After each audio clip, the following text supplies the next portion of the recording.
Meet Sam. He's got a decent job, a cozy apartment, and a love for oat milk lattes. Every 2 weeks, his paycheck lands in his account, and like clockwork, it disappears. Jake's not reckless. He pays his bills, shows up to work, even puts a little into his 401k.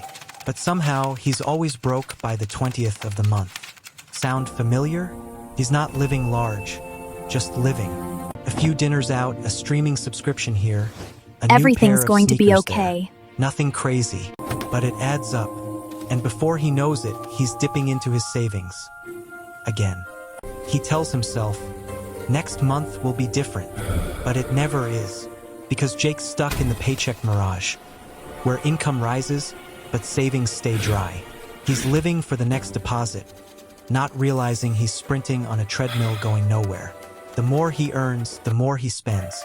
And the cycle continues. One night, Jake stares at his bank app, $42.17 left. 10 days till payday. He sighs, tosses his phone aside, and stares at the ceiling. Where does it all go? The next morning, he opens his laptop. A blank spreadsheet stares back. He types, monthly expenses, rent, groceries, subscriptions, coffee, takeout. The numbers don't lie. Lesson 1. It's not what you earn, it's what you keep. Budgeting isn't punishment, it's power. Jake leans back, a spark of determination in his eyes. He's ready to change. But just as he starts to take control, a single phone call changes everything. Sam stared at his phone, heart pounding. The caller ID read, unknown. He hesitated, thumb hovering. Then tap. Mr. Carter? A voice crackled. This is First Line Collections. We need to discuss your outstanding balance. Sam's stomach dropped. What balance? Your credit card. The details. You've missed 3 payments. I'm available this afternoon. If we don't hear from you by Friday, it goes to collections. Click. Sam sat frozen. He thought he was doing okay. Sure, he'd been juggling bills, but he didn't think it was that bad. He opened his credit card app, $3,482. Past due. He scrolled through the charges. Streaming services, food delivery, a weekend getaway he couldn't afford. It hit him, he wasn't just spending money. He was borrowing his future. That night, Sam couldn't sleep. He scribbled numbers on a notepad, trying to make sense of it all. For the first time, he realized he didn't have a money problem. He had a mindset problem. Lesson 2. Debt isn't just a number. It's a symptom. Until you fix the habits, the hole only gets deeper.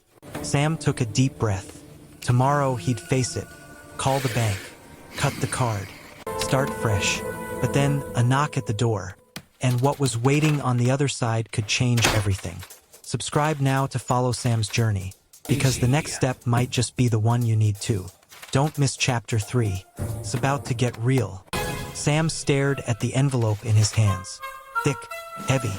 Final notice stamped in red across the front. He tore it open. Inside, a demand for immediate payment. A forgotten medical bill from last year, now in collections. Interest stacked. Total due, $1,127.42. His chest tightened. He thought he was just dealing with credit card debt. Now this? He sat down, the paper trembling in his hands. How did I let it get this far? He muttered. He opened his laptop, pulled up the spreadsheet, added a new row, medical debt. The total balance climbed. The reality hit harder, but something was different this time. He didn't close the laptop. He didn't order takeout. He didn't scroll away the stress. He stared at the numbers, then wrote, call hospital, negotiate, payment I'm willing plan. to negotiate, Lesson but I 3, need assurances. you can't fix what you won't face. Sam stood up, grabbed his phone, and dialed the number on the letter. A voice answered, billing department. Sam took a breath. I need help. Then, from the hallway, his Wi-Fi cut out. The call dropped.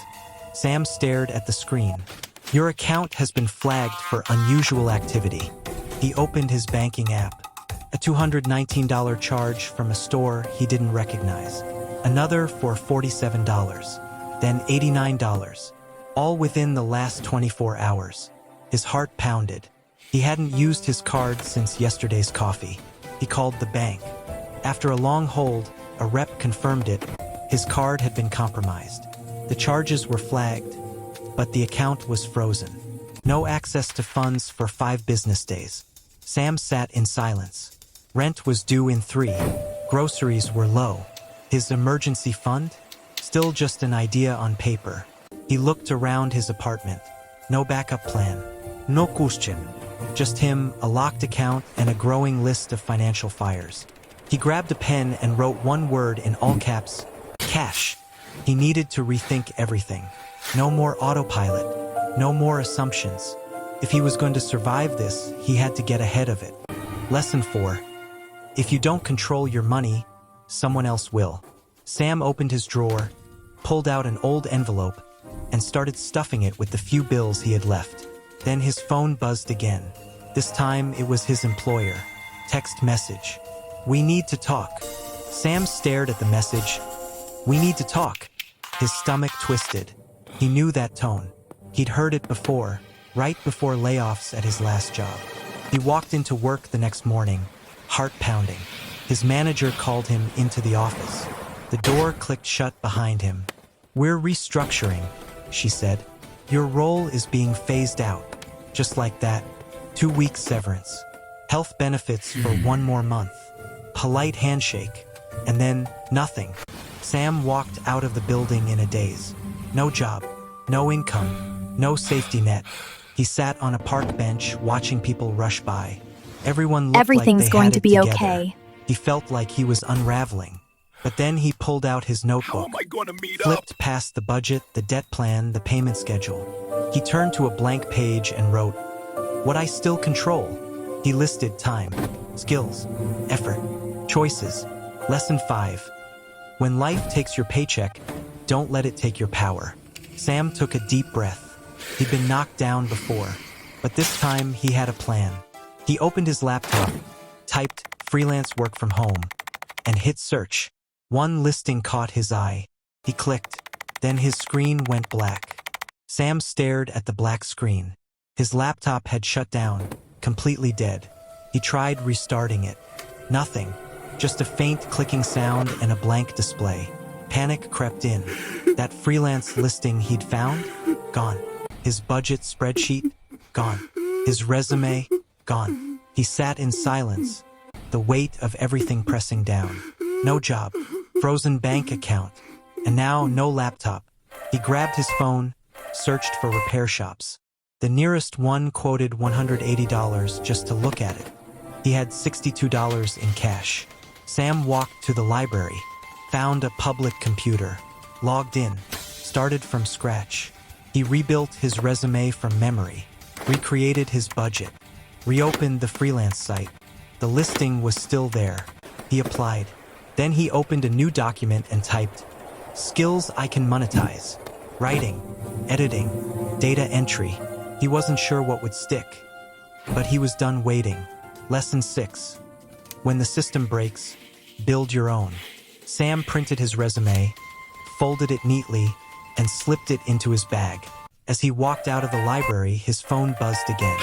New email, application received, interview scheduled. He smiled. Then another notification popped up, this one from his landlord. Rent increase notice, effective next month. Sam stared at the rent notice. A $250 increase, starting next month. He did the math. With his Everything's frozen going to be account, okay. severance running out, and freelance gigs still uncertain, the numbers didn't work. Not even close. He called the This landlord. deal isn't working. You need to No renegotiate the terms negotiation. immediately. Market rates, they said. Sam hung up, sat in silence. He'd done everything right. Faced his debt, built a budget, started earning again. But life kept throwing punches. He opened his notebook, flipped past the plans, the payments, the progress, then wrote one word, adapt. He started listing options. Cheaper apartments, roommates, remote work abroad, sell and used stuff, cut every non-essential. Lesson 7. Financial freedom isn't a finish line. It's a fight, and you win by staying in it. Sam packed a box, labeled it next chapter. He didn't know where he was going yet, but he knew he wasn't staying stuck. He looked out the window, then back at his laptop.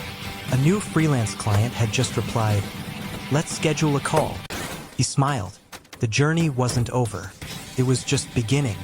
If Sam's story hit home, subscribe now to follow the next season. Smash that notification bell so you don't miss what's next. And drop a comment. What's your chapter 1 moment?